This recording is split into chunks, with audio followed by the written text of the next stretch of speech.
तमाम तारीफें उस क्रिएटर के लिए जिसने इस यूनिवर्स को एक मकसद के तहत पैदा किया है।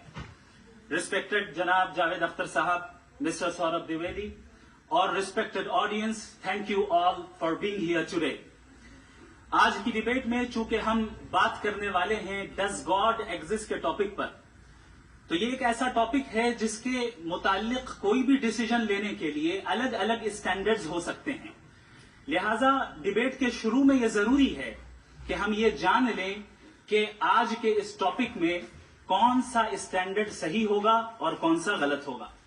सबसे पहला स्टैंडर्ड जिसे मैं समझता हूं कि हमारे रिस्पेक्टेड जनाब जावेद अख्तर साहब बड़ी तेजी के साथ उसकी तरफ लपकेंगे, वो है साइंस।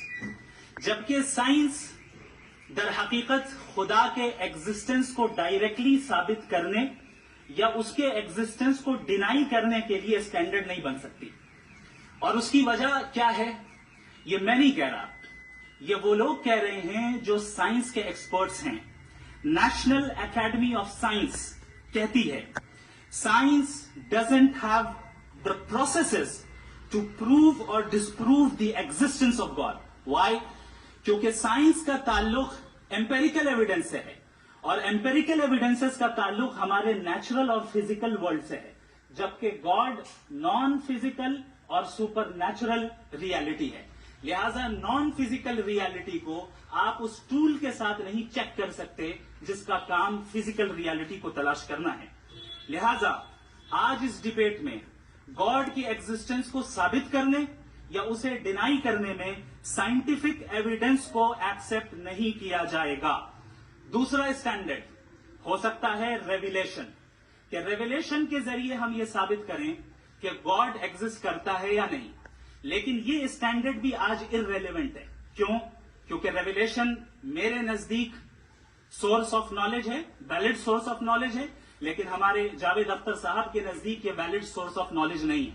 लिहाजा आज की डिबेट में मैं एक भी एविडेंस किसी भी मजहबी स्क्रिप्चर से नहीं दूंगा ताकि जावेद अख्तर साहब के लिए वो अनएक्सेप्टेबल ना हो।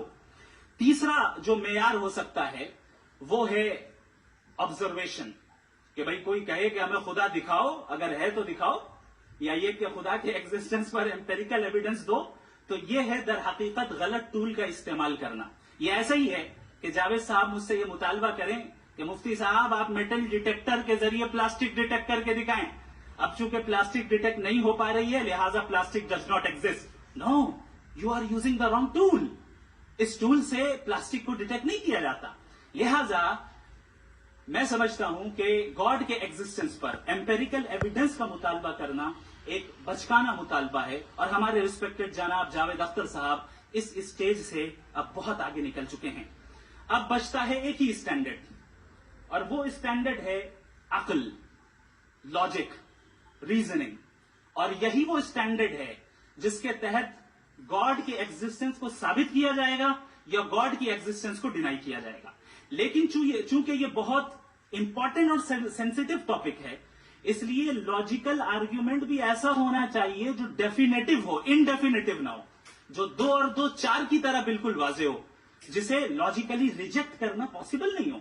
फॉर एग्जाम्पल हम कहें हमारे रिस्पेक्टेड मिस्टर सौरभ साहब ये एक इंसान है और तमाम इंसान कॉन्शियस बीइंग है, लिहाजा नतीजा क्या निकला, हमारे सौरभ साहब भी कॉन्शियस बीइंग है। क्या ये इनडेफिनेट आर्ग्यूमेंट है या डेफिनेट आर्ग्यूमेंट है? ये डेफिनेट आर्ग्यूमेंट है।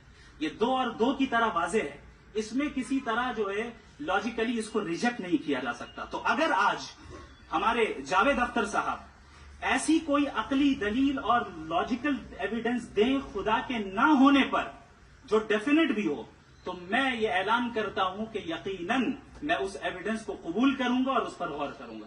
लेकिन साथ में ये भी ऐलान कर देता हूं प्रेडिक्शन के तौर पर कि ऐसा कोई डेफिनेट आर्ग्यूमेंट कोई नहीं पेश कर सकता। दलील हम देंगे और डेफिनेटिव दलील देंगे, लॉजिकल दलील देंगे, ऐसी दलील देंगे जो एंटायर एथिस्टिक वर्ल्ड उसे रेफ्यूट नहीं कर सकती। चलें अब हम एक एग्जाम्पल सोचते हैं, एक सिनेरियो, सिंपल सिनेरियो, तमाम ऑडियंस से गुजारिश है, हम और आप एक आइसोलेटेड आइलैंड पर हैं, ऐसा आइलैंड जहां पे हमसे पहले कोई कभी नहीं गया। चलते चलते आपके सामने अचानक आपने देखा एक पिंक कलर की बॉल पड़ी हुई, सबसे पहला सवाल आपके जहन में क्या आएगा कि ये बॉल यहां क्यों आई, कैसे आई, ये पिंक कलर की ही क्यों है, कोई और कलर भी हो सकता था, ये इसी शेप में क्यों है, कोई और शेप भी हो सकता था। नेचुरली आप इस तरफ पहुंचेंगे कि कोई ना कोई है जिसने इन स्पेसिफिक प्रॉपर्टीज के साथ इस बॉल को बनाया है और यहां पे रखा है। चूंकि आप जानते हैं कि ये जो बॉल है इसका एग्जिस्ट करना जरूरी नहीं है, ये एग्जिस्ट कर भी सकती थी, नहीं भी कर सकती थी, और एग्जिस्ट करना ही था तो किसी और फॉर्म में करती, किसी और कलर में करती। अब आप इस बॉल को एक्सपैंड करते चले जाएं, एक्सपैंड करते चले जाएं, एक्सपैंड करते चले जाएं, यहां तक कि ये बॉल यूनिवर्स के साइज की हो जाए। बताइए कि क्या साइज के बढ़ जाने से सवाल बदल जाएगा? हरगिज नहीं बदलेगा। अभी भी सवाल रहेगा, ये यूनिवर्स कहां से आया, इन स्पेसिफिक प्रॉपर्टीज के साथ कहां से आया, क्यों आया, किसने बनाया, ये सवाल उस वक्त भी वैलिड रहेगा।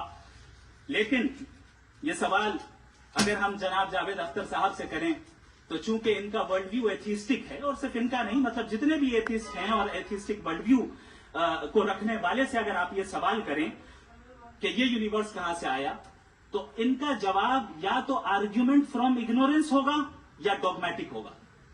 या तो ये कहेंगे कि मुझे नहीं पता कि ये कहां से आया, लिहाजा